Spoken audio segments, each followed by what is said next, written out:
The Nectar of Devotion, the Complete Science of Bhakti Yoga, a summary study of Srila Rupa Goswami's Bhakti Rasamrita Sindhu by His Divine Grace A.C. Bhaktivedanta Swami Prabhupada, founder Acharya of the International Society for Krishna Consciousness.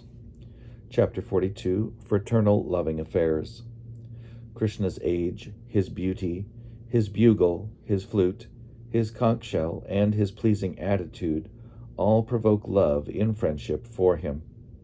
His exceptional joking abilities, exhibited sometimes by his pretending to be a royal prince or even the Supreme Personality of Godhead, also give impetus to devotees developing love for Krishna in friendship. Learned scholars have divided Krishna's age into 3 periods. The age up through 5 years is called Kaumara.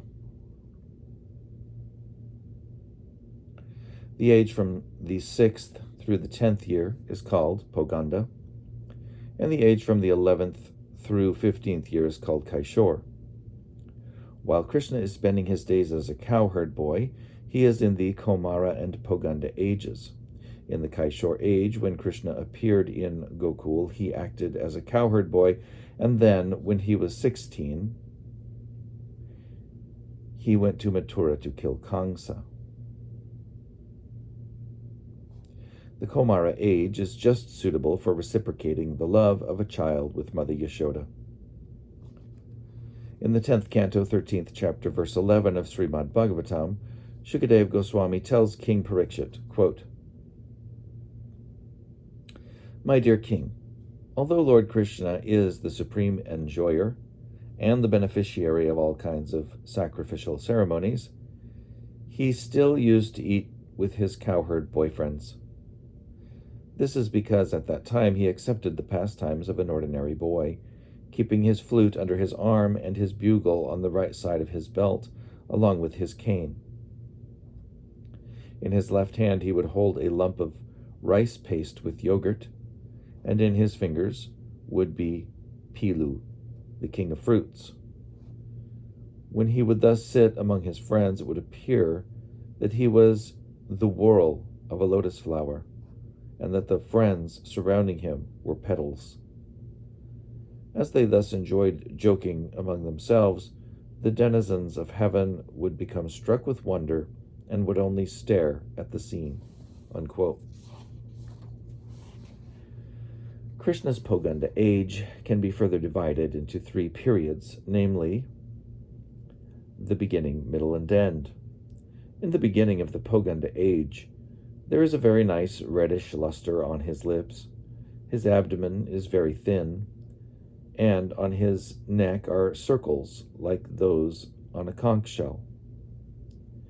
Sometimes some outside visitors would return to Vrindavan to see Krishna, and upon seeing him again would exclaim, "My dear," quote, "My dear Mukunda, your beauty is gradually increasing, just like the leaf on a banyan tree. My dear lotus-eyed one, your neck is gradually manifesting circles like those of a conch shell, and in the shining moonlight, your teeth and cheeks are competing with the Padmaraga jewels in their beautiful arrangement. I am sure that your beautiful bodily development is now giving much pleasure to your friends." Unquote. At this age, Krishna was garlanded with various kinds of flowers. He used to put on a silk dress colored with various kinds of dye. Such beautiful decorations are considered cosmetics for Krishna. Krishna would wear this dress when he used to go into the forest to tend the cows. Sometimes he would wrestle there with his different friends, and sometimes they would dance all together in the forest. These are some of the specific activities of the Poganda age. The cowherd friends of Krishna were so happy in his company that they expressed their transcendental feelings within themselves thus, quote, "Dear Krishna, you are always busy tending the cows which are scattered all over beautiful Vrindavan. You have a beautiful garland, a small conch shell, a peacock feather on your turban, yellow-colored silk cloth, decorations of Karnikara flowers on your ears, and a malika flower garland on your chest, appearing so beautiful when you pretend, just like an actor, to be fighting with us. You give us unlimited transcendental bliss." Unquote. When Krishna is more grown up in the middle age of Poganda, his nails become finely sharp, and his chubby cheeks become lustrous and round. On the two sides of his waist, above his belt, there are three distinct lines of folded skin called trivali. The cowherd boyfriends of Krishna felt very proud of their association with him. At that time, the tip of his nose defeated the beauty of sesame flowers, the luster of his cheeks defeated the glow of pearls, and the two sides of his body were exquisitely beautiful. In this age, Krishna wore a silk dress that glittered like lightning. His head was decorated with a silk turban covered with gold lace, and in his hand he carried a stick about 56 inches long. There is a footnote. The specific pastimes in this period took place in the forest known as Bandi Ravana. Bandi Ravana. This Bandi Ravana, along with the 11 other vanas, or forests, is still existing in the Vrindavan area, and devotees who circumambulate the whole area of Vrindavan can know the beauty of these forests even today. Seeing this exquisitely beautiful dress of Krishna, one devotee addressed his friend in this manner, quote, "My dear friend, just look at Krishna. See how he is carrying in his hand a stick, which is bound up and down with golden rings, how his turban with golden lace is showing such a beautiful luster, and how his dress is giving his friends the highest transcendental pleasure." Unquote. At the end of Krishna's Poganda age, Krishna's hair sometimes hangs down to his hips, and sometimes it becomes scattered. In this age, his two shoulders become higher and broader, and his face is always decorated with marks of tilak. When his beautiful hair scatters over his shoulders, it appears to be a goddess of fortune embracing him, and this embracing is highly relished by his friends. Subala once addressed him in this way, quote, "My dear Keshava, your round turban, the lotus flower in your hand, the vertical marks of tilak on your forehead, your kumkum-scented musk, and all of your beautiful bodily features are defeating me today. Although I am usually stronger than you or any of our friends. Since this is so, I do not know how these features of your body can fail to defeat the pride of all the young girls of Vrindavan. When I am so defeated by this beauty, what chance is there for those who are naturally very simple and flexible?" Unquote. At this age, Krishna took pleasure in whispering into the ears of his friends, and the subject of his talks was the beauty of the gopis who were just tarrying before them. Subala once addressed Krishna thus, quote, "My dear Krishna, you are very cunning. You can understand the thoughts of others. Therefore I am whispering within your ear that all of these 5 gopis, who are most beautiful, have been attracted by your dress, and I believe that Cupid has entrusted them with the responsibility of conquering you." Unquote. In other words, the beauty of the gopis was capable of conquering Krishna, although Krishna is the conqueror of all universes. The symptoms of the Kaishore age have already been described, and it is at this age that devotees generally most appreciate Krishna. Krishna with Radharani is worshipped as Kaishora Kaishori. Krishna does not increase his age beyond this form of Kaishor, and it is confirmed in the Brahma Samhita that although he is the oldest personality and has innumerable different forms, His original form is always youthful. In the pictures of Krishna on the battlefield of Kurukshetra, we can see that he is youthful, although at that time he was old enough to have sons, grandsons, and great-grandsons. The cowherd boyfriends of Krishna once said, quote, "Dear Krishna, you need not decorate your body with so many ornaments. Your transcendental features are themselves so beautiful that you do not require any ornamentation." Unquote. At this age, whenever Krishna begins to vibrate his flute early in the morning, all of his friends immediately get up from bed just to join him in going to the pasturing grounds. One of the friends once said, quote, "My dear cowherd friends, the sound of Krishna's flute from above Govardhan Hill is telling us that we need not go to search him out on the bank of the Jamuna." Unquote. Parvati, the wife of Lord Shiva, told her husband, quote, "My dear Panchamukha, five-faced, just look at the Pandavas. After hearing the sound of Krishna's conch shell, known as Panchajanya, they have regained their strength and are just like lions." Unquote. At this age, Krishna once dressed himself up exactly like Radharani just to create fun among his friends. He put on golden earrings, and because he was blackish, he smeared the pulp of kumkum all over his body in order to become as fair as she. By seeing this dress, Krishna's friend Subala became very astonished. Krishna played with his intimate friends, sometimes by fighting or wrestling with their arms, sometimes by playing ball, and sometimes by playing chess. Sometimes they carried one another on their shoulders, and sometimes they exhibited their expertness at whirling logs.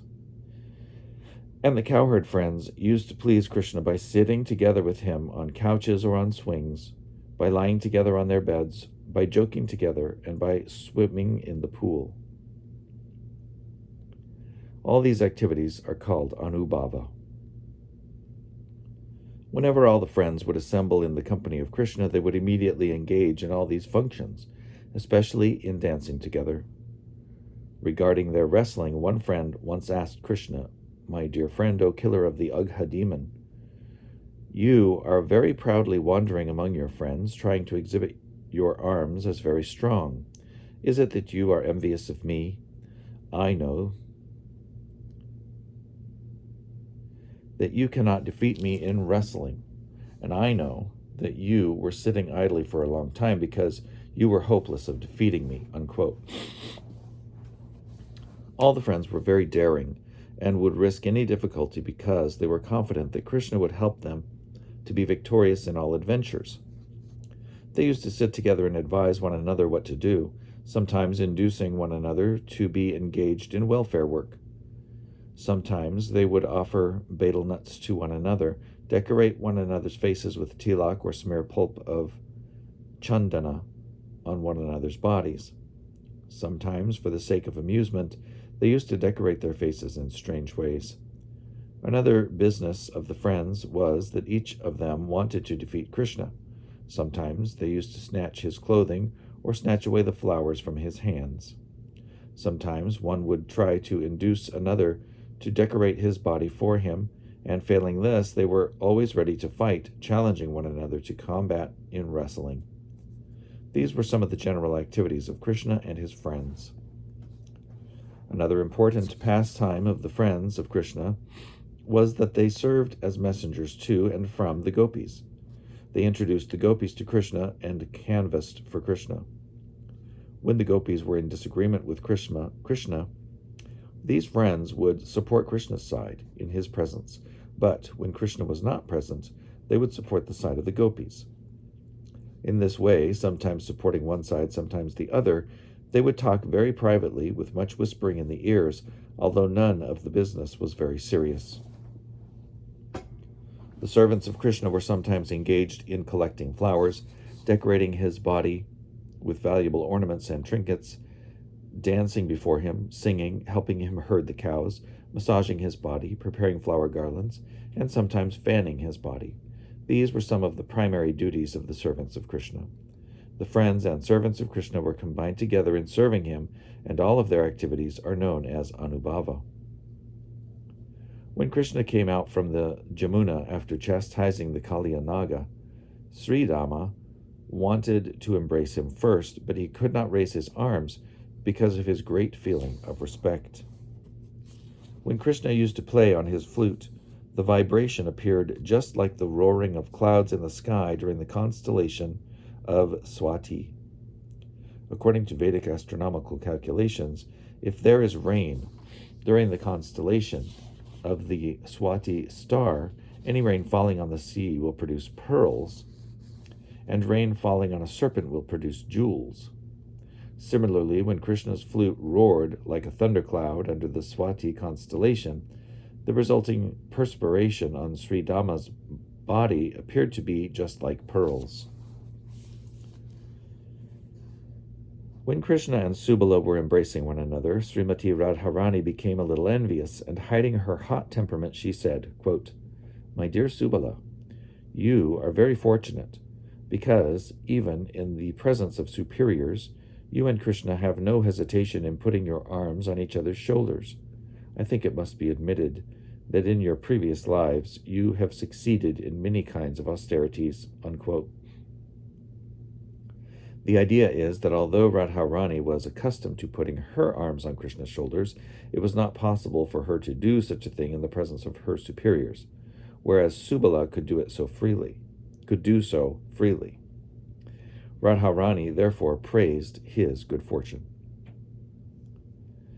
When Krishna entered the lake of Kaliya, his intimate friends became so perturbed that their bodily colors faded, and they all produced horrible gurgling sounds.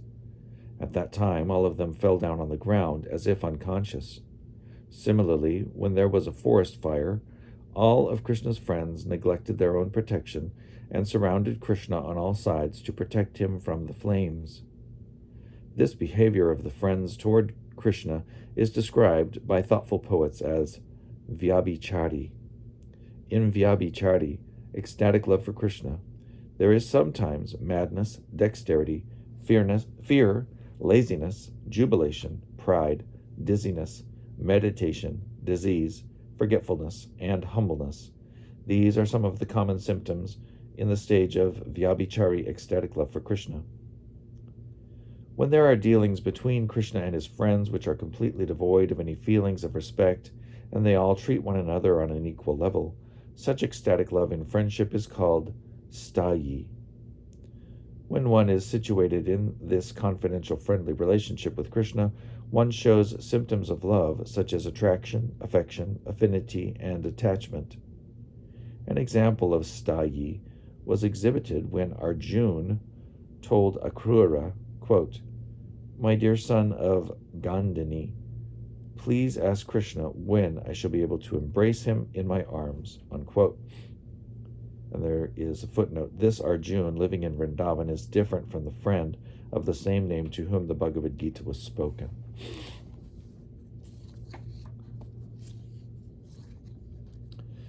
When there is full knowledge of Krishna's superiority, and yet in dealings with him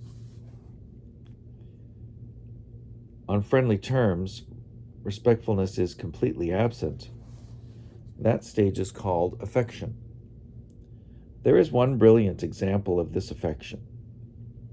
When the demigods, headed by Lord Shiva, were offering respectful prayers to Krishna, describing the glorious opulences of the Lord, Arjuna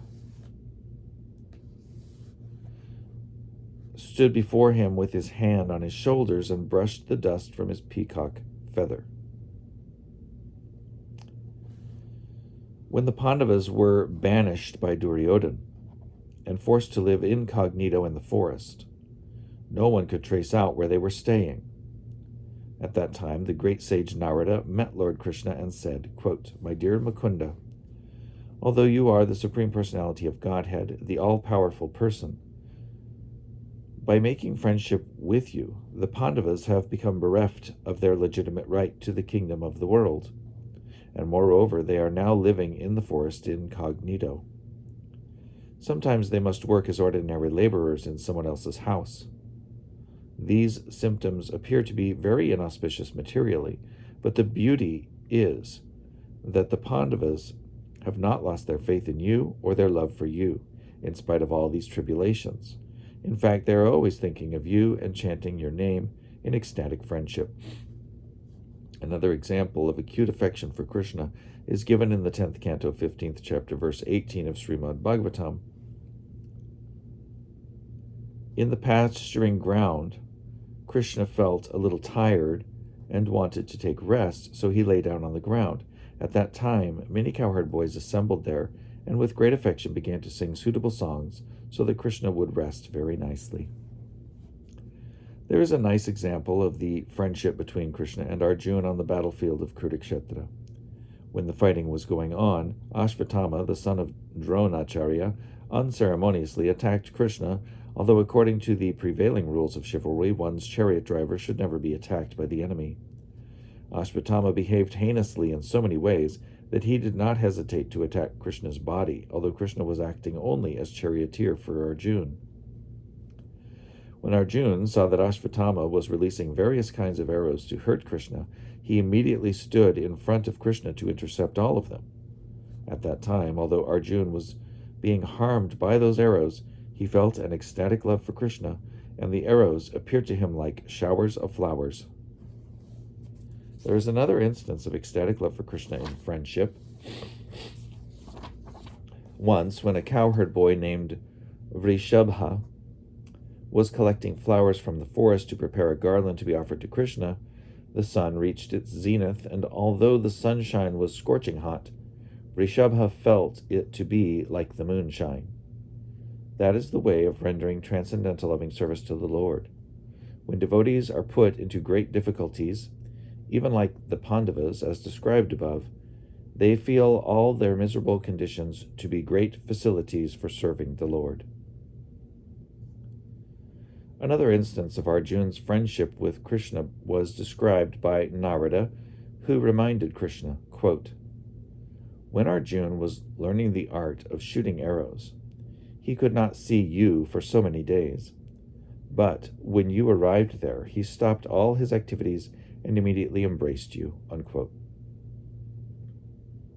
This means that even though Arjuna was engaged in learning about the military art, he had not forgotten Krishna for a moment, and as soon as there was an opportunity to see Krishna, Arjuna immediately embraced him. One servant of Krishna named Patri once addressed him like this, quote, "My dear Lord, you protected the cowherd boys from the hunger of the Aghasur demon, and you protected them from the poisonous effects of the Kaliya snake, and you also saved them from the fierce forest fire. But I am suffering from your separation, which is more severe than the hunger of Aghasur, the poison of Lake Kaliya, and the burning of the forest fire.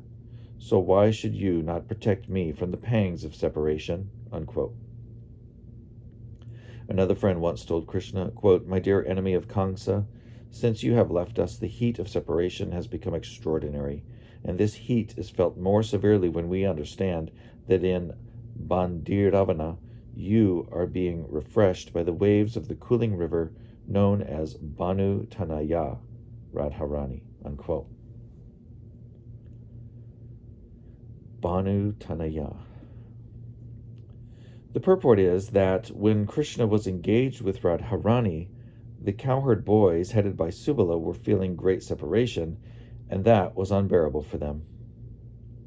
Another friend addressed Krishna thus, quote, "My dear Krishna, O killer of Aghasur, when you left Vrindavan to kill King Kamsa in Mathura, all the cowherd boys became bereft of their 4 bhutas, the elements earth, fire, water, and space. And the 5th bhuta, the air, was flowing very rapidly within their nostrils." Unquote. When Krishna went to Mathura to kill King Kamsa, all the cowherd boys became so afflicted by the separation that they almost died. When a person is dead, it is said that he has given up the 5 elements known as bhutas, as the body again mixes with the 5 elements from which it was prepared. In this case, although the 4 elements, earth, water, fire, and ether, were already gone, the remaining element, air, was still very prominent and was blowing through their nostrils furiously. In other words, after Krishna left Vrindavan, the cowherd boys were always anxious about what would happen in his fight with King Kamsa. Another friend once informed Krishna, quote, "When one of your friends was feeling much separation from you, there were tears covering his lotus eyes, and so the black drones of sleep became discouraged from entering his eyes and left that place." Unquote. When there is a lotus flower, the black drones fly into it to collect honey. The eyes of Krishna's friend are compared to the lotus flower, and because they were full of tears, the black drones of sleep could not collect honey from his lotus eyes, and therefore left the place. In other words, because he was too much afflicted, his eyes were full of tears and he could not sleep. This is an example of staying up at night because of separation from Krishna. An example of helplessness is described in the following statement, quote, "Due to Krishna's departure from Vrindavan to Mathura, Krishna's dearest cowherd boys felt as mentally light as possible. They were like fragments of cotton, lighter than the air, and were all floating in the air without any shelter." Unquote. In other words, the minds of the cowherd boys became almost vacant on account of Krishna's separation. An example of impatience was also shown by the cowherd boys when Krishna went to Mathura.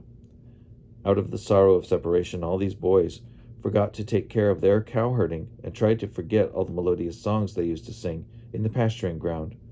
At last, they had no desire to live anymore, being separated from Krishna. An example of stillness was described by a friend of Krishna's who informed him in Mathura that all the cowherd boys had become just like leafless trees on the tops of hills. They appeared almost naked, being skinny and frail, and did not carry any fruits or flowers.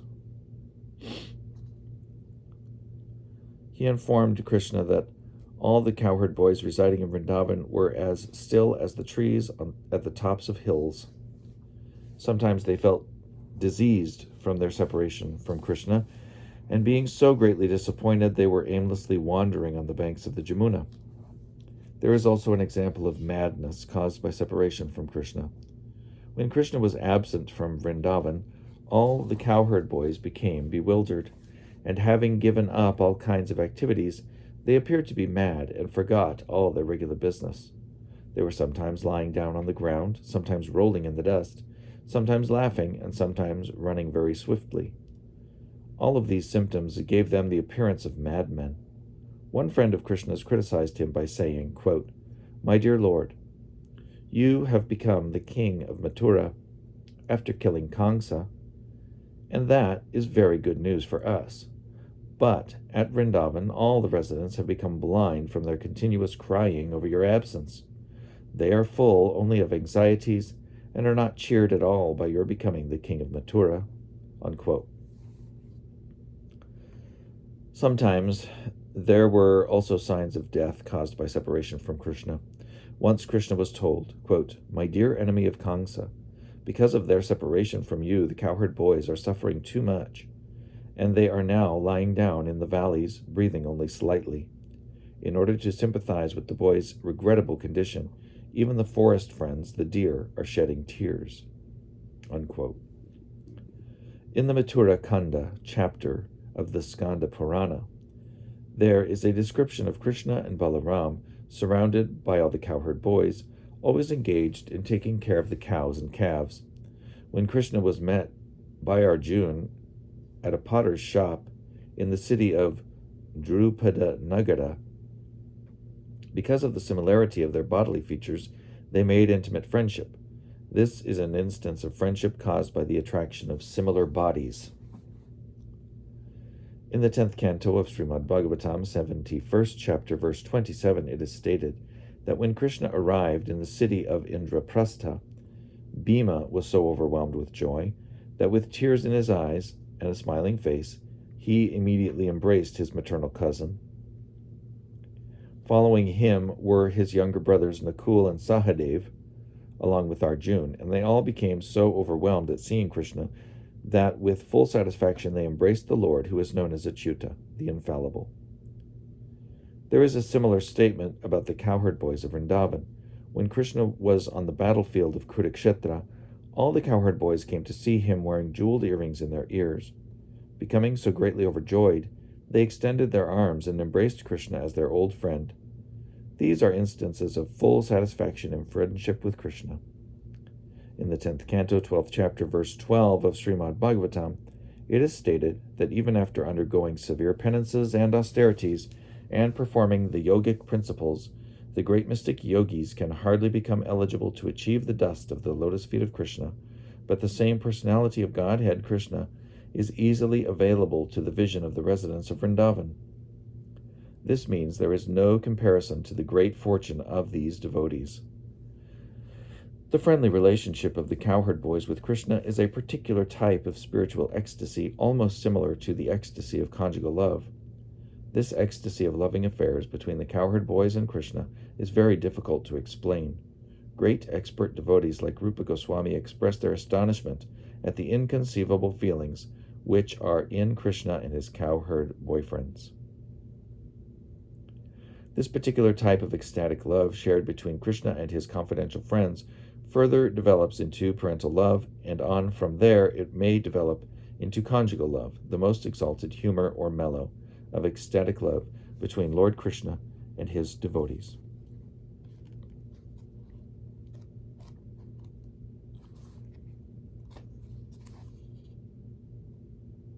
So that ends the third wave of the western side, the third wave being called Preyo Bhakti Rasa, fraternal devotion, and the western side being called Mukhya Bhakti Rasa, primary loving relationships.